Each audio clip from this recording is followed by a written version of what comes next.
Talking to Leah Buechley, who's with us from MIT. Welcome to New Zealand. Thank you. So, what have you been doing today?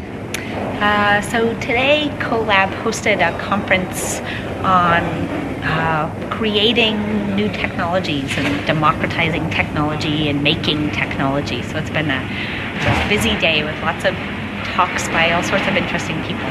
Including yourself. And yes, I did 2 talks. That's great. So we've been seeing some really exciting stuff like squealing t-shirts and flashing cycling gear.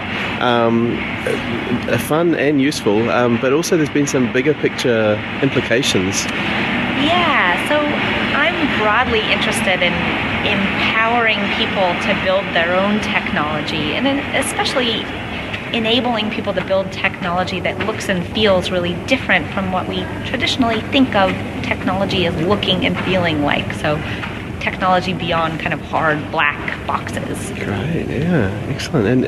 And your presentation sort of said about the gender balance, and introducing women and girls to technology. So one of the really wonderful experiences I've had working with textiles and technology, so textiles and electronics and computation, has been that mix of materials appeals to young women much more than traditional technological artifacts and materials do. So I've been able to use this as a platform to engage young girls and women in computing and electrical engineering. So that's been really interesting. That's great. So it sounds like it's a lot about taking down the barriers to people who might be afraid of making technology. Yes, so it's partly about taking down barriers. It's also about opening up new expressive possibilities and new creative possibilities for people. So kind of tackling both of those challenges at the same time, really. Excellent, yeah. And what can the business world learn from this? I mean, is this a threat to established manufacturers of goods, or? I think eventually there are big looming kind of issues that traditional businesses are going to have to grapple with. So in particular, I think what we're going to increasingly see is a mass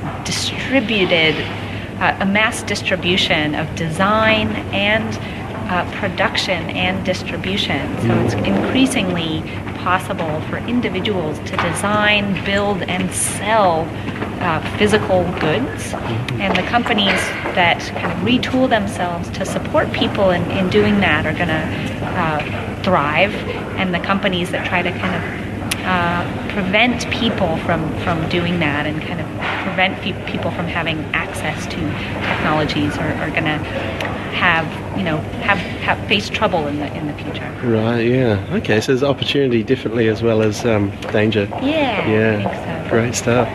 And so is this sort of a return to the pre-industrial era where people were generally makers as well as consumers of goods? I do really see that there are big facets of that movement that do kind of have a lot in common with the pre-industrial age.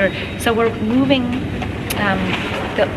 all of the 20th century was really towards this model of mass production and kind of mass consumption, and we're moving away from that again now and towards kind of distributed production and distributed consumption, and I think it's really exciting and interesting. Excellent, that's great. And what last question, what's your hope for sort of the next generation who are, I saw in your presentation that whereas previous generations learned with paper and scissors, they're learning with microprocessors and wiring and that sort of thing. Yeah, I guess my ideal vision of the future is that people use all of those materials and they're just all part of the same creative palette. So people work with fabrics and paper and computers and thread and wire, and it's all just, people think of those things kind of as really being kind of the same sort of stuff. So people are able to work as fluidly with electronics and computation as they do with paper and paint. Excellent. Thank you very much for being on Ideologue TV. Thank you.